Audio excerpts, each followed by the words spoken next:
Россия выдворяет из страны таджиков. Досмотрите это видео до конца, и вы узнаете, за что почти 50 мигрантов были высланы из России. Подписывайтесь на наши обновления, чтобы всегда оставаться в курсе событий. Из России депортировано 46 иностранных граждан, принявших участие в массовом конфликте возле станции метро Кузьминки, сообщил начальник пресс-службы столичной полиции Владимир Васенин. Полиция утверждает, что уличных бойцов наказывают и выдворяют из России, но подобные побоища происходят в последнее время действительно все чаще. Массовая драка мигрантов произошла в российской столице в июле текущего года. На сегодняшний день депортировано уже 46 иностранных граждан, сказал Васенин, выступая перед журналистами.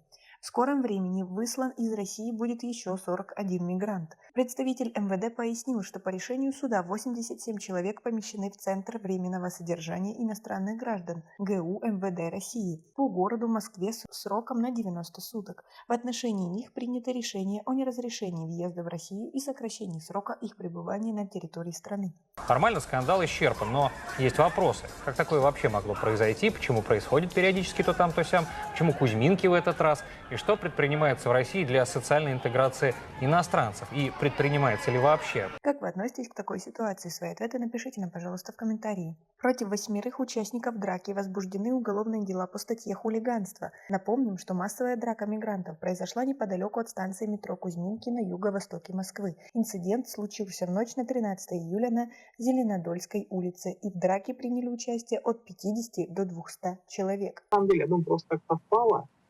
В целом есть некая определенная напряженность сама по себе. То есть очень дорогие до сих пор билеты. Если мы помним, до пандемии билет стоил 10 тысяч рублей. Сейчас он стоит от 40 до 70. То есть если люди хотят уехать или приехать, это огромная финансовая нагрузка. Плюс было 2 месяца жары, которая всех изматывала, а работать все равно было нужно.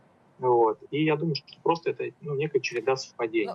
И определенное напряжение. Как вы относитесь к таким разборкам мигрантов в России? Что нужно показывать не только драки, и после драки показывать, соответственно, экспертов, которые говорят, как это плохо. Нужно еще обязательно показывать людей, которые поняли, что все, то есть они наказаны, они раскаиваются. Свои ответы напишите нам, пожалуйста, в комментарии. У нас пока на этом все. Оцените наше видео подпиской и лайком. До скорой встречи.